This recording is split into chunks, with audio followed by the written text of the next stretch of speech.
$78,350.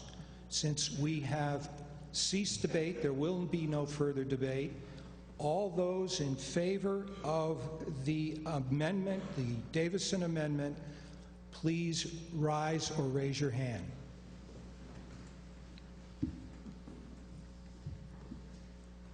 All those opposed, you may sit down. All those opposed, please rise or raise your hand. The chair is in doubt, so we will have a division. You may be seated. All those in favor of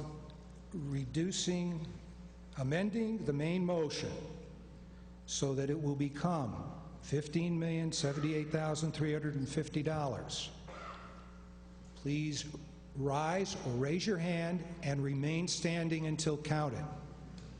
This is in favor.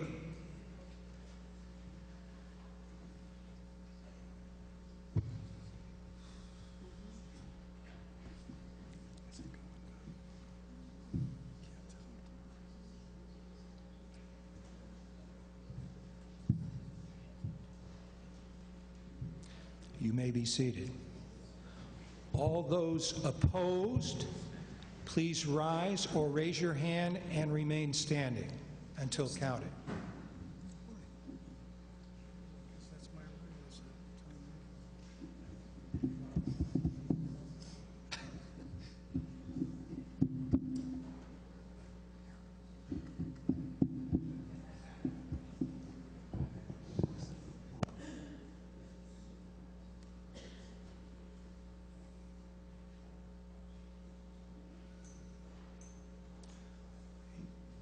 You may be seated.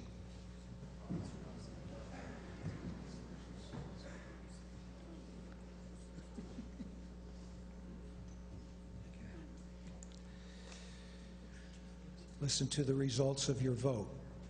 62 yes, 67 no, and the amendment fails. We now return to Dr. Fakelson, point of order. Okay. We now return to the main motion. We have a point of order. Mrs. Kane. I call to adjourn for lunch so that we could have time to do this and discuss during lunch. That takes priority over every other motion, and motion's been made to recess for lunch. Is there a second? All those in favor of recessing for lunch, please stand up. You may be seated. All those that are not in favor of recessing for lunch, please stand up. And it's quite apparent that you may be seated. It's quite apparent that you prefer to continue the debate, at least for a little bit longer. So we return to the main motion, which is, shall the legal voters of the town of Brattleboro School District vote to raise and appropriate the sum of $1,026,090 as its share of salaries and expenses of the Wyndham Southeast Supervisory Union, the sum of $246,444 as its share of the bonded indebtedness, and $14,033,882 for current and other expenses for the support of the schools within the district, making in all the sum of $15,306,416. If adopted, the portion of this total sum to be raised by taxes to be only that portion not received from revenues from other sources, and that interest at a rate of 1% per month be charged on overdue taxes from the due date of payment of town taxes, school tax, installment portions thereof, and the town and school district taxes assessed on the grand list as of January 1st, 2013, shall be due and payable in 4 equal installments payable to the town treasurer until overdue, then the collector of taxes, and that such payment of installments shall be made on or before 5 o'clock on the afternoons of August 15th and November 15th, 2013, and February 18th and May 15th, 2014. Are you ready for that question? Mr. DeGray. I'd like to make a motion to take $76,484 out of the Educational Reserve Fund, which at this point, if people turn to page 13 in the audit, page 160, it's page 162, 13 of the audit.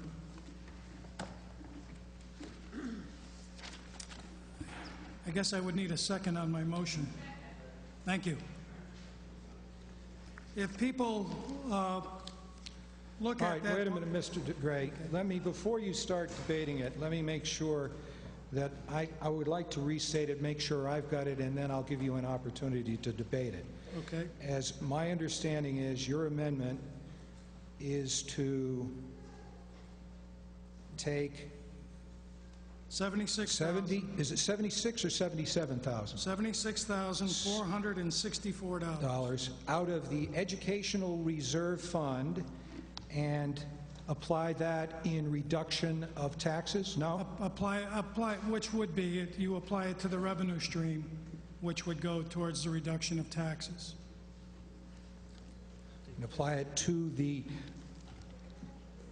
current budget. Okay? Thank you. Mr. DeGray, you may speak on your motion. Thank you. If one of the things we did this morning, and one of the things that Mr. Underhill had talked about, was defeating the motion and then putting this whole $275,000 in the general fund budget. I'm not sure I would agree with that. But one of the things when I look at this surplus revenue, if you look at page 13, you will see that $1,032,463 was there. There is $300,000 in this year's budget that we're currently in to defray taxes. And you voted on earlier to use $246,000 to be applied to next year's budget, which leaves us a balance of $585,709 sitting in that reserve fund. Mr. Kane stated that there is a potential for another $100,000 to be added to that fund. Now that's potential, but we do know that we still have $585,000 sitting in that reserve fund. Now, I believe that you should support this. It would pay really for that first year of the capital improvement plans. And as I'm not going to be with you anymore after today, that you review this every year as to see if there is sufficient unreserved funds to make that payment. Now, there is $76,000 that was added to this line item that we're going to be voting on. This was just put in here by your action. Voting for my amendment would negate that impact on the taxpayers by paying for it with money that we already have in the bank, and I ask you to support this amendment. Thank you. Is there further discussion or comment by the administration on Mr. DeGray's amendment? Just to clarify, this is going to be the first year's debt payment for what was approved under Article 5. That's correct. Okay. And I just wanted to clarify.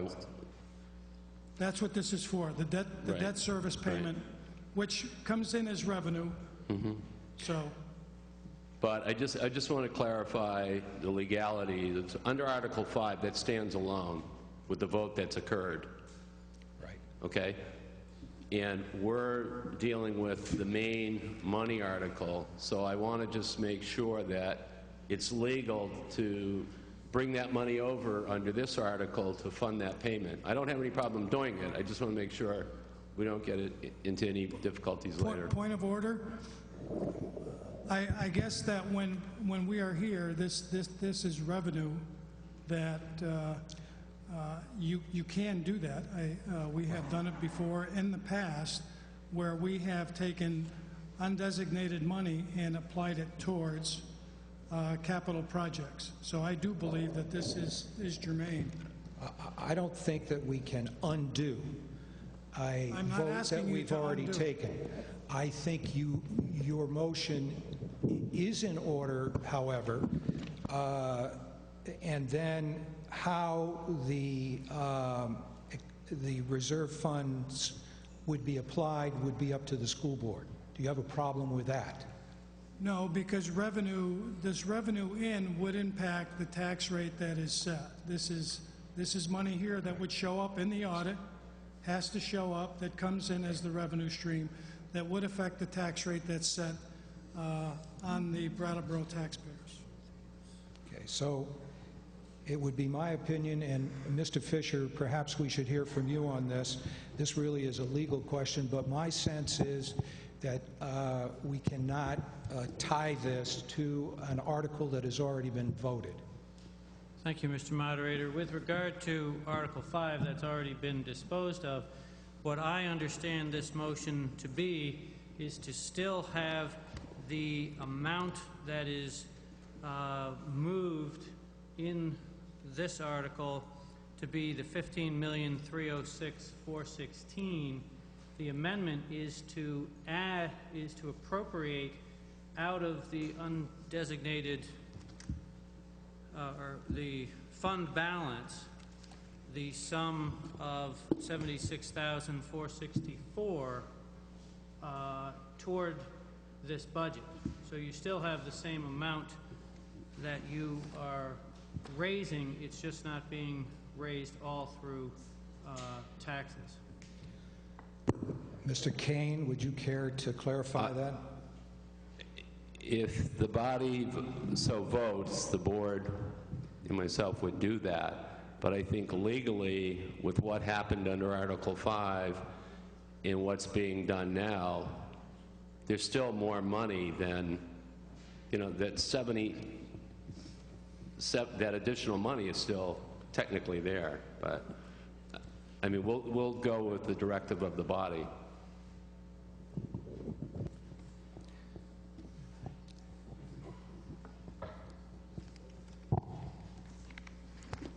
All right.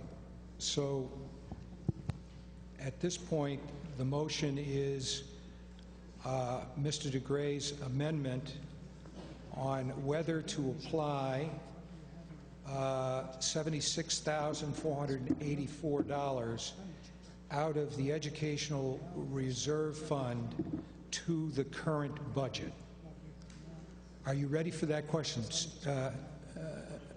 Mr. Phillips, go ahead. No, I appreciate it. Go ahead. With all respect, I really don't think this is germane to the article. The article is how much money is the school district going to raise? This doesn't answer that question. This says let's take some money from this fund and apply it to something else, but it doesn't say what the something else is.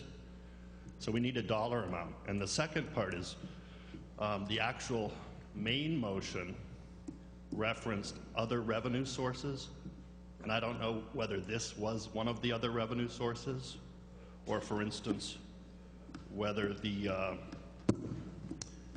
$150,000 was an other revenue source, or the $153,000. Mr. Kane. The reference to other revenue under that article is all revenue other than general state support and taxes. So it does include the prior money that was appropriated from the other funds in the surplus money, and it would include this. Yeah. Does that change your view at all, Mr. Phillips? It does not, in that if the motion is to reduce the amount to raise and appropriate from 15306 by 76,000, No. that would be germane. I think we need to have a dollar amount at the end of the day that we've agreed to appropriate, raise and appropriate. I'm doing mine the old-fashioned way with a pen and pencil. Do you have What I have, Mr. Moderator, Please. may I have the floor for 1 second? What I'm doing is actually, with my motion, we have a balance that is not a balanced budget, okay?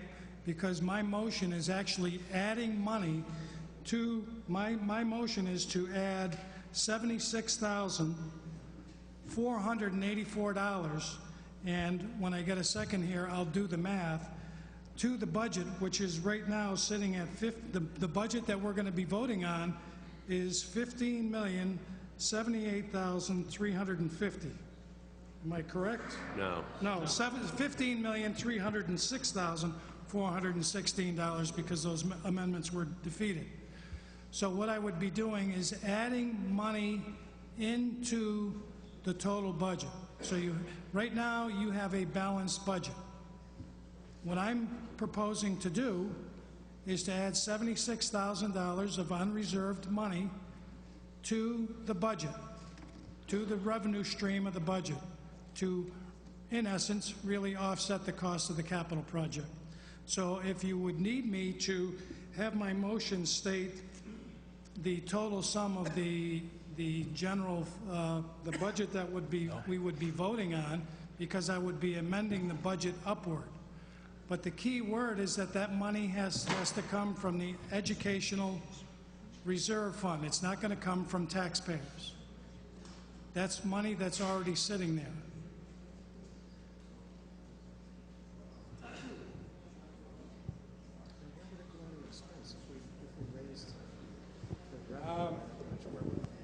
I am a little bit concerned. Mr. Rounds, do you have a...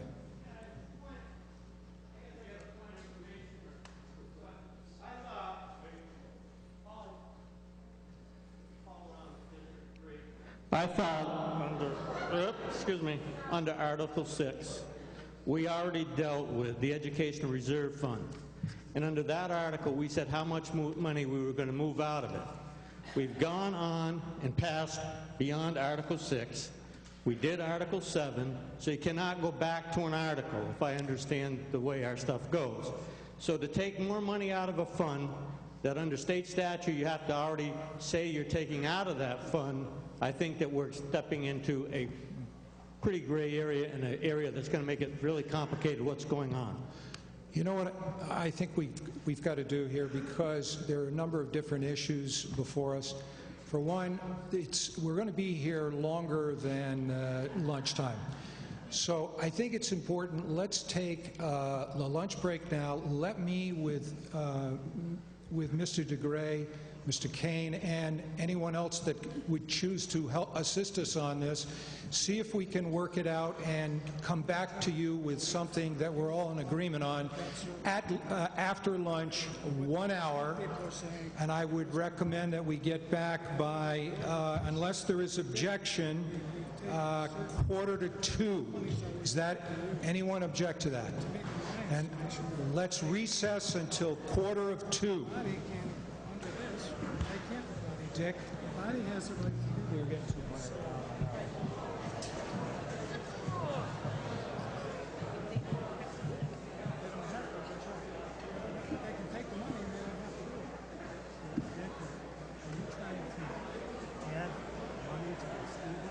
I'm trying to add money. I'm trying to. That's right. That's what we do.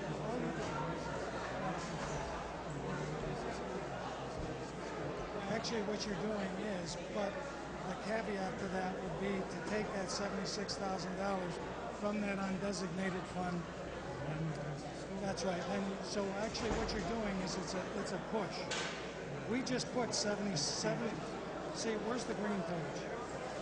You voted that in. That's in the budget right now, okay? That got voted in this morning. So what I'm doing, because somebody moved the question, all I'm trying...